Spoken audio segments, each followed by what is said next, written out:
Hey, are you excited? I know I am. This is day one, module 6. This is the meat and bones. This is where we begin to truly accelerate your playing. I'm going to show you how to play 3 chords and a practice plan at the end also to make the most of this learning. All right, let's cook it. Starting off with, we've got an E minor. Looks like this. Now you'll see, as we know about chords, you've got 2 ways to put your fingers on there, and this is what we're going to do. Let's crack on straight away. So starting off with, we get our 2nd finger and we put it on the 2nd fret of the A string, and we get our 3rd finger and put it on the 2nd fret of the D string. Just like that. Like rock and roll, yeah? That's the sound you're after. Remembering to use your thumb at the back as an anchor, and don't forget that anchor can move. It's not like a ship's anchor that sits at the bottom of the ocean. It can move up and around, but try not to get it up over the top of your fretboard. Just use it nice and gently, neck up. Fingers, just nice tips of fingers on there.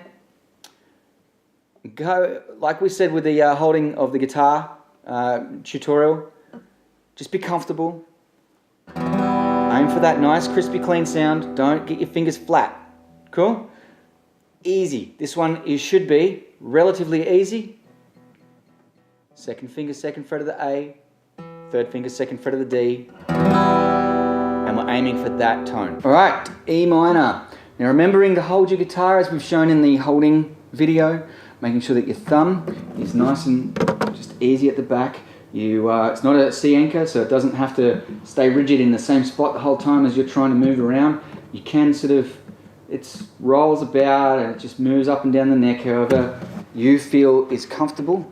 I'll give you a couple of tips on wrist placement and how to put your thumb there, but remembering that your thumb shouldn't be over the top, it shouldn't be too flat, and you shouldn't be using the whole of your palm to get in there and play those chords. So thumb at the back, using the tips of your fingers for E minor is the 2nd finger on the 2nd fret of the A, like so, and your 3rd finger on the 2nd fret of the D, just like that. It's almost like, yeah, rock and roll, yeah? If you want to pause now and practice that, go for it. Right, we're back. Sweet. Moving forward onto E. Looks like this. Notice anything different? It's got 1 extra finger, 1 extra string we put on. So it looks like that. We've got our 2nd finger on the 2nd fret of the A, a 3rd finger on the 2nd fret of the D, and now our 1st finger on the 1st fret of the G. Cool? Now we talked about major and minor. That's a major chord. E major, E minor. Hear how one's a little bit sadder than the other? Which one do you think that might be? Minor. Again, we're aiming to get those tips of our fingers in there. We've got our thumb at the back and neck up and keeping our back as straight as we can. That's what we're after for that. So it's an E minor with 1 extra finger added. Easy, I hear you say. Right, this is where it gets even better. If you want to pause this one, just go and have a little bit of a practice on that. Go for it. E major. So we have our E minor. And all we're doing is adding an extra finger on the 1st fret of the G. So we've got our E minor, 2nd finger, 3rd finger, and then the 1st finger goes on the 1st fret of the G. Be mindful that you're not sort of squeezing them down like that, and you're not putting your thumb over the top, or you're not, really use your thumb and you get your wrist out. Use your elbow as well to sort of maneuver around where it's comfortable. Remember, you're all using your ligaments in a way that you've probably never used them before. And what we're trying to do is train the fingers and the muscles in those fingers to help work with the ligaments to give you the power and strengthen your thumb and your fingers to keep that pressure down for as long as you're comfortable with doing so. Now we'll take a little bit of time as well. You'll notice that your fingers may start to get a little bit sore if you're holding the same chord for a long time. This is completely natural. Take breaks, as I keep mentioning, and just keep practicing. The more you do this, the better you'll get at it and the better you'll feel at putting your fingers on the fretboard. So E major is just an E minor with that extra 1 added on. And we're back. Right, if you didn't pause, it's kind of look a bit weird maybe. Let's move on. E7th looks like this. What do you notice about that? 2 strings, 2 frets. That's all you're playing with it there. Now this is the easy version of an E7th chord. Now an E7th chord, you'll see a 7 or a 9. E7th chord adds a little bit more attention to it rather than a minor. So minor sort of adds that sadness but also attention. And E7th or 7th chords in general, they add a little bit more tension. The Beatles like to use them, and Crowded House like to use them at the ends of songs to make them finish up. Anyway, I digress. Here we go. E7, as we know, it looks like that. So it's second finger, second fret of the A, and you just keep, if you've got your finger still in the E major position, you just take that third finger off and keep your first finger on the G. Sweet. That's the easy version. There's also a slightly harder version that you'll see a lot more of that actually sounds a lot fuller. But for now, I would like you to practice this one. And if you've got the capacity, if you really feel like a good challenge, try this one instead. So for E7, the easy way, there's always a more difficult way of doing things. So go back to the E major chord and then get your little pinky finger and chuck it on the third finger of the B string, sorry, third fret of the B string to make it sound like that. Cool? So what we're doing there is we're adding on the D note to that chord, whereas the easier version, you're just taking off that B because you've still got a B open and you're adding the D down there, yeah? Cool.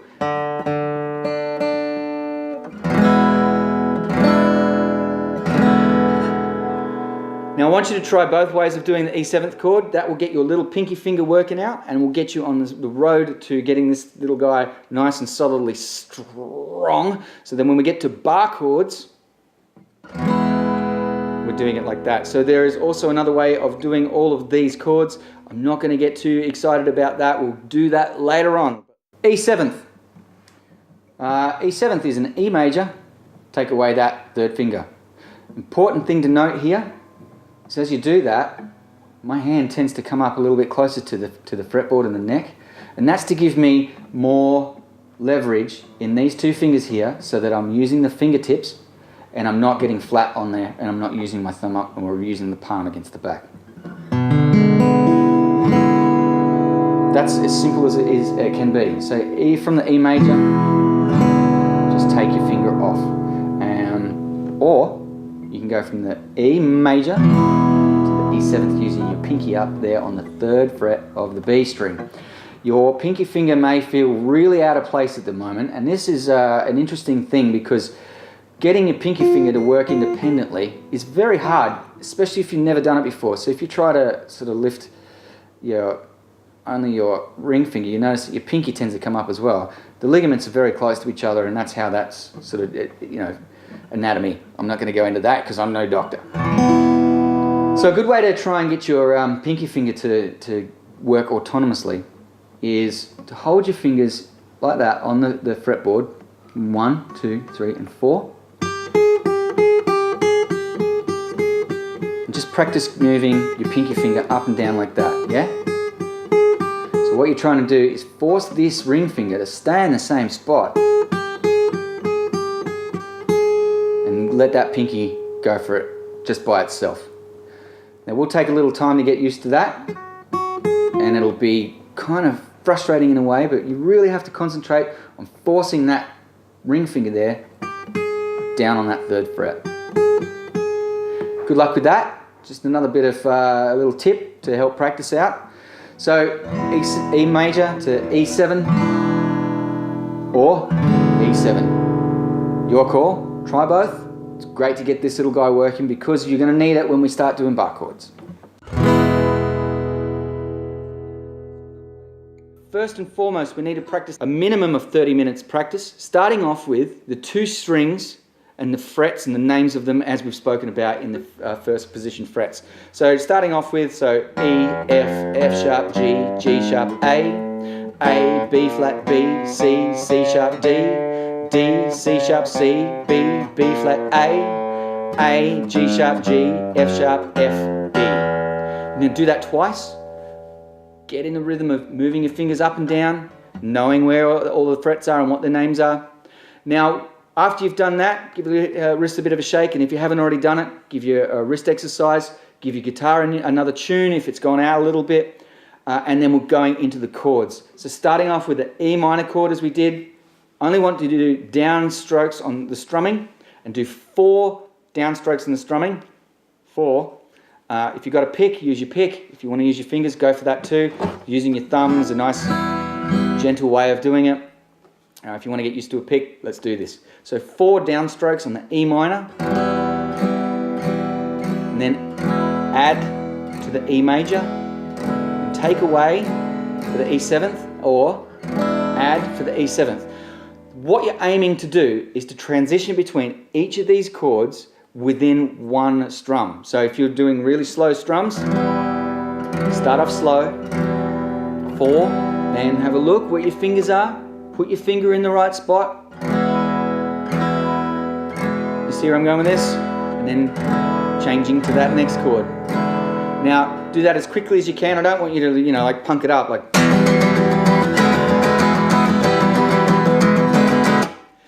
That's kind of not the name of the game. If you want to do that for a bit of fun, by all means, eat your heart out. But what we're trying to do here is get the muscle memory so you know what chords are when you see them. You don't really have to look at them. So what we're trying to do here is just transitioning between each of the chords. Right, we do that down strokes, and we go through each of them, and then we do the reverse order. So going from the E7th,